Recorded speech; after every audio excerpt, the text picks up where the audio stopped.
Hello, thanks for watching another episode of Lessons on Galatians. In the previous section, Paul did the literary equivalent of grabbing the Galatians by the collar in order to bring them back to their senses. He had heard about the false teachers who were peddling a path to salvation that demanded faith in Jesus plus obedience to Jewish law, and he cared too much to stay quiet. The Galatians were standing at a crossroads, and everything was on the line. Would they stay with Jesus, or would they go down the path of a different gospel, which was really no gospel at all? Now for the remainder of chapter 1 and the first half of chapter 2, Paul is going to offer some biographical sketches stretching from his days of persecuting Christians all the way to his recent interaction with leaders in the Christian church. And he's going to do this in order to demonstrate that the gospel he preaches isn't a human message, but that it's God's message. It does not depend upon any human authority. I want you to know, brothers, that the gospel I preached is not something that man made up. I did not receive it from any man, nor was I taught it. Rather, I received it by revelation from Jesus Christ. For you have heard of my previous way of life in Judaism, how intensely I persecuted the church of God and tried to destroy it. I was advancing in Judaism beyond many Jews of my own age and was extremely zealous for the traditions of my fathers. But when God, who set me apart from birth and called me by his grace, was pleased to reveal his Son in me, so that I might preach him among the Gentiles, I did not consult any man, nor did I go up to Jerusalem to see those who were apostles before I was, but I went immediately into Arabia and later returned to Damascus. This first biographical sketch takes us from Paul's days of persecuting Christians to his conversion on the road to Damascus to then what was apparently his first mission trip into Arabia. Looking at the section as a whole, something striking is how many negatives Paul uses. First, in regard to his message, the message he preached to them was not something man made up. He did not receive it from man. He was not taught it.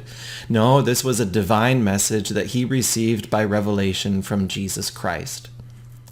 Then the negatives resume when he describes his actions following his apostolic calling. He did not consult any man. He did not go up to Jerusalem to get approval from the apostles. No, instead he got straight to work, going immediately into Arabia and then back to Damascus. All of this emphasizes that both Paul's message and his mission are divine, not human.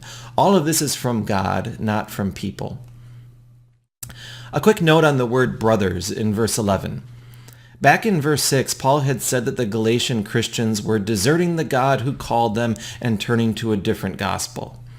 But that doesn't mean that they had completely fallen from faith. They were certainly standing on the precipice, but he still addresses them as brothers and sisters. In verse 12, Paul says that he received the gospel by direct revelation from Jesus.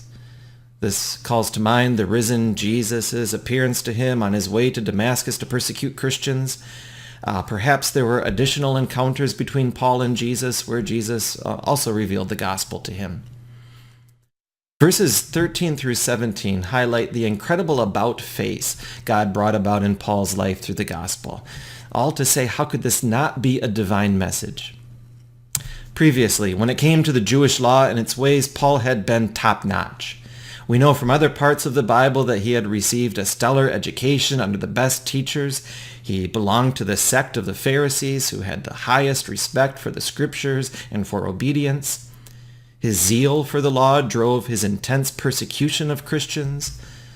Paul was the guy in charge of the stoning of Stephen, who was the first Christian martyr. It was his aspiration to stomp out Christianity by whatever means necessary because Christianity's gospel stood fundamentally opposed to Paul's view of Jewish law. But then God intervened. And by doing so, he put into motion a plan that he had for Paul before Paul had even been born. Before Paul ever even had a chance to do anything worthy of God's favor, God decided to shower Paul with his undeserved love. In fact, it was God's pleasure to shower his love onto Paul through Jesus. not only by calling him to faith and forgiveness, but also by calling him to preach his faith and forgiveness among the Gentiles. Paul didn't obey his way into God's good graces. He was a living, breathing example of the supernatural power of the gospel. The guy who had persecuted Christians would now preach the faith he had once tried to destroy. The one who had been a rising star in the promotion of Jewish law would preach the gospel among the Gentiles. You can read the first half of Acts chapter 9 for the details of Paul's conversion and the time he spent in Damascus. After he regained his sight, he had become blind at the time Jesus appeared to him.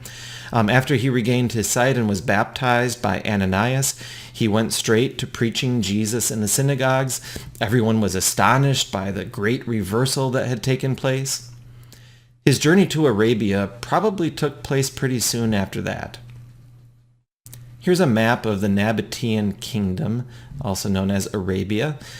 You can see it included the city of Petra. That's the city that was carved out of solid stone. Paul's going to mention Arabia later again in chapter 4 as the location of Mount Sinai. So this was a big swath of land. While he doesn't say exactly what he did in Arabia, this trip comes right after God's call for him to preach among the Gentiles, so it stands to reason that Paul was preaching the gospel in Arabia. So, kind of ironic that in the same swath of land where God had originally given the Jewish law at Mount Sinai, Paul was preaching the gospel to Gentiles.